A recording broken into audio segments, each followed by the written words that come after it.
শোনো, বলি তোমায়, না বলা কথাগুলো আজ বলে দিতে চাই।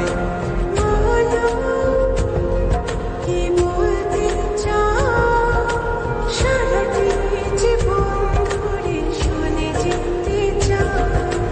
ভালোবাসি আমি যে তোমায়, এই কথাটাই ছিল শুধু বলা।